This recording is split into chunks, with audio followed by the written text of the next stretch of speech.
guys and girls, my name is Mrs. Powers. You've probably seen me around your school. I teach instruments of the orchestra. That would be violin, viola, cello, bass. Now, I'm going to just talk really briefly about those instruments to kind of help you make your decision on what instrument you would like to choose in 4th grade. But before I do that, please know that you don't have to pick an instrument. It is something optional and it's a lot of fun if you do decide. And before we get to all 4 instruments, I want to see if you can name this instrument. Your choices are violin, viola, cello, or bass. Go ahead and guess. I bet a lot of you said violin, but that's actually not correct. This is a viola. You might be surprised. They look identical.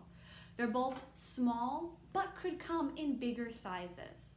I mention this to you first because I don't want you to pick an instrument just based on what it looks like or how small or large it is.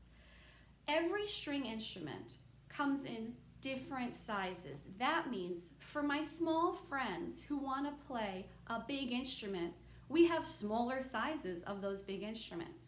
For my taller friends who want to play a little instrument, well, we have bigger sizes that fit your hand appropriately so that when you play, you have the right size instrument. So before you make your decision, make sure you listen to the instrument with your parents on YouTube and see if you like the sound of the instrument before you pick it just based on the size or what it looks like. I'm going to put this one down. Let me talk to you about our highest pitched instrument, the violin. It's the highest pitched instrument because it has the highest strings. All string instruments have 4 strings.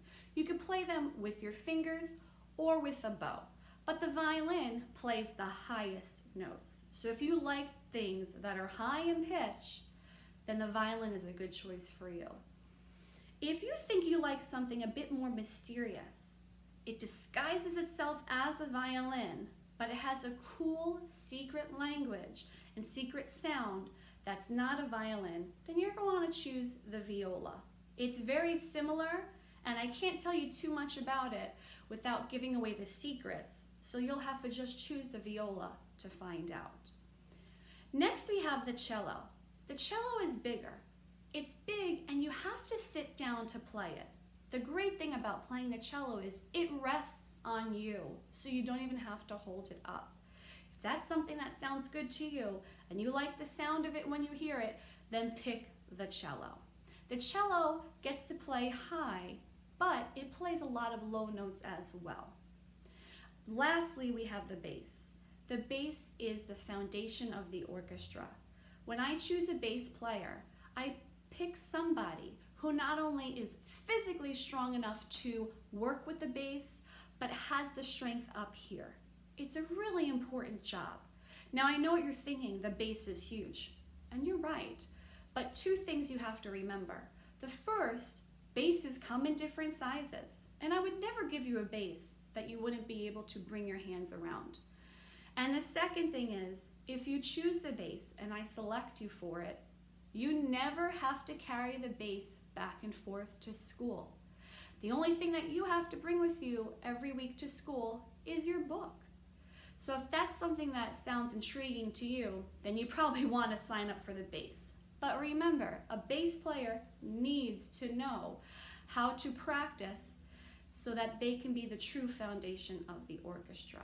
So even though you don't have to carry an instrument, you still have work to do. All right, guys and girls, that's the 4 instruments that we offer. Think about it, and like I said before, please don't pick just based on something you see, or the size, or maybe what your friends tell you to play, but actually listen to it first. And I can't stress this enough. String instruments come in different sizes. Don't let that stop you from picking. And since they come in different sizes, parents, don't buy the instrument. Rent one from the school or rent one from a music store. The hard part about buying is, as your child grows, their instrument will have to grow slightly as well, and you'll end up buying more than one instrument. Guys and girls, have fun listening and stay tuned to this Google Classroom for more information on how to pick your instruments.